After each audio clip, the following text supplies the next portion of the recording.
What is going on? This is Chris, your Tech Talk Doc, and today we're going to be looking at some important formulas that you may want to use in Excel.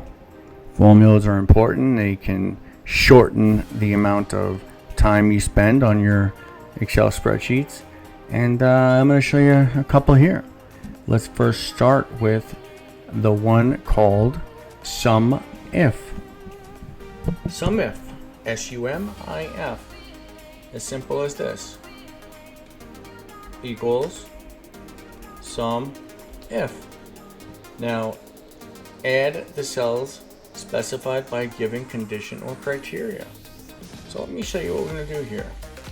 Let's say we have locations as we show here, and we have a boat brand, a brand of boat. Let's say, for example, we have a Freeman. This is a Freeman boat here to make the boat. And say they're in this zip code somewhere over here. We have a list of zip codes, locations, and boat brands. You can see at this zip code, there's 120 sea rays, but there's also 200 sea rays at a different zip code.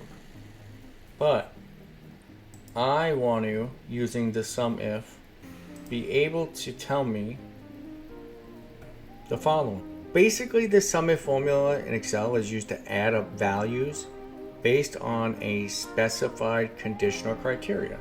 So we want to add up these values based on a criteria, and that being what we're going to choose over here. So we can specify a range of cells to evaluate against a given condition, and then the sum corresponding values from another range of cells. So we are going to go and do this.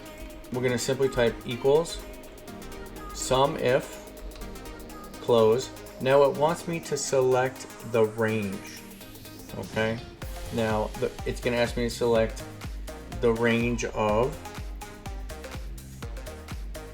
cells that I want to evaluate against a given criteria. So I'm going to go ahead and select this here. I'm going to put a comma. I'm then going to go to criteria. So this is the condition or criteria that determines which cells to include in the sum. It could be a number, expression, cell reference, or text.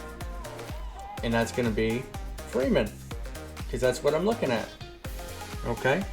And then you have your sum range. So I'm going to comma, and I'm going to select this here, because I wanted to look at all of these. And then I'm going to hit this and close.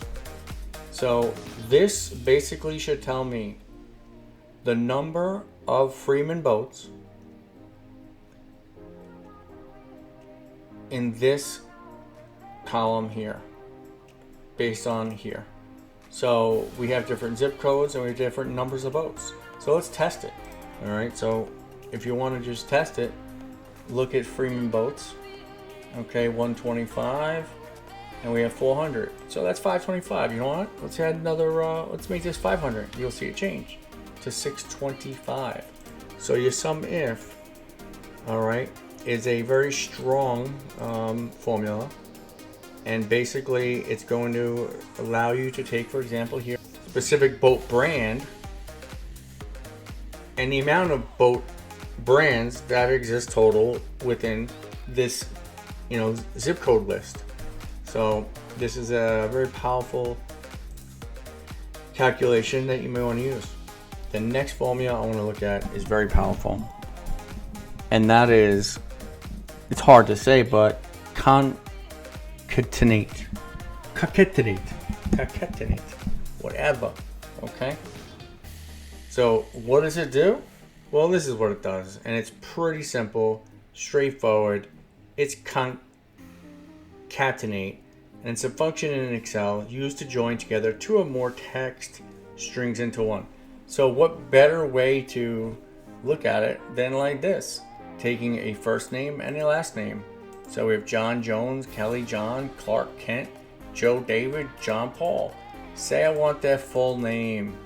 So what I'm simply going to do is type in equal concatenate,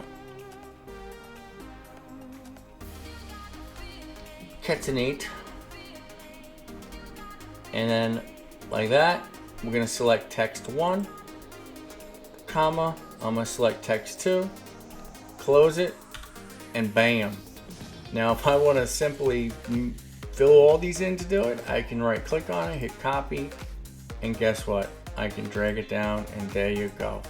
Is that so? That's a powerful tool and function that you can do in Excel very easily.